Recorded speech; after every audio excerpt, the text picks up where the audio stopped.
رسول پاک صلی اللہ علیہ وسلم کے سامنے ایک صحابی جانور کو ذبح کر رہے ہیں اور اس صحابی سے ایک چھوٹی سی مسٹیک ہوئی، اللہ کے رسول نے اس کی اصلاح فرمائی ہے۔ وہ کیا مسٹیک ہے؟ اس صحابی نے چھری کو تیز کرنا شروع کیا اور بکرا دیکھ رہا تھا، جانور دیکھ رہا تھا۔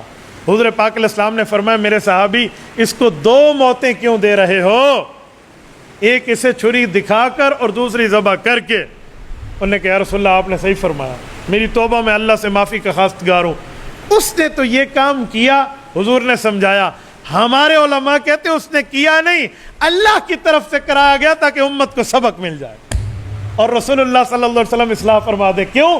صحابہ وہ ذوات قدسیہ ہیں جو دین کی تکمیل میں استعمال ہوئے ہیں، دین کے مکمل کرنے میں استعمال ہوئے ہیں۔ اگر موبائل واٹر پروف ہو نا تو کمپنی پہلا موبائل یوں پانی میں ڈال کے دکھاتی ہے کہ دیکھو۔ اب جو پہلا موبائل پانی میں ڈالا گیا ہے نا، اس سے کمپنی کے مالک اور اونر کو کوئی دشمنی نہیں تھی کہ اس نے پانی میں پھینک دیا ہے، بلکہ وہ تو قیمتی موبائل ہے، یہ اونر کے ہاتھوں یوز ہوا ہے کہ دیکھو سب کے لیے میں ماڈل پیش کر رہا ہوں۔ تو یہ صحابہ کرام کی ذوات قدسیہ کی کوئی غلطی، کوئی مسٹیک سامنے آئے تو یہی کہا کریں کہ یہ شریعت کے احکام کی تکمیل میں اللہ نے ان کو استعمال فرمایا۔ تو یہ کوئی برائی نہیں ہے، یہ تو بہت بڑی اچھائی ہے اور ان کا مقام ہے۔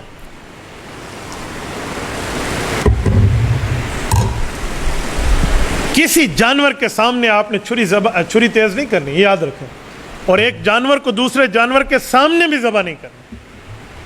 3 جانور ذبح کرنے کو 2 کو برآمدے میں لے کے جا کر بند کر دیں، گلی کی دیوار کے اوٹ میں لے آئیں، دوسرے کے سامنے ذبح نہ کریں۔ میں کو صاحب کسائی آ کے میں کو اگو ڈوڈ جانور میں بیٹھ ڈھاوڑن بابا گولی مارے 2 منٹ مارے ویسی وتو بیدو لگا بھائی، یوں نہیں کریں آپ۔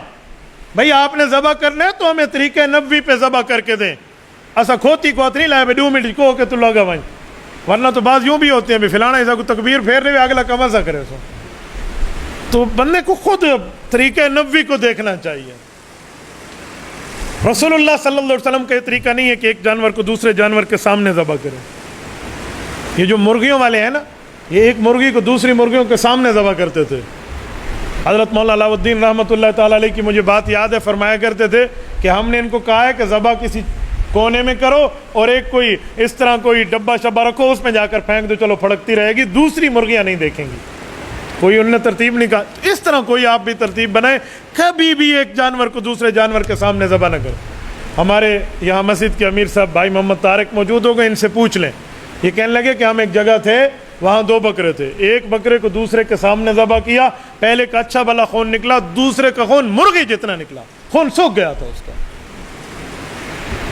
تو یہ بہت بڑا ایک جرم ہے، اس جرم سے بھی آپ پرہیز کریں، تب احب الی اللہ من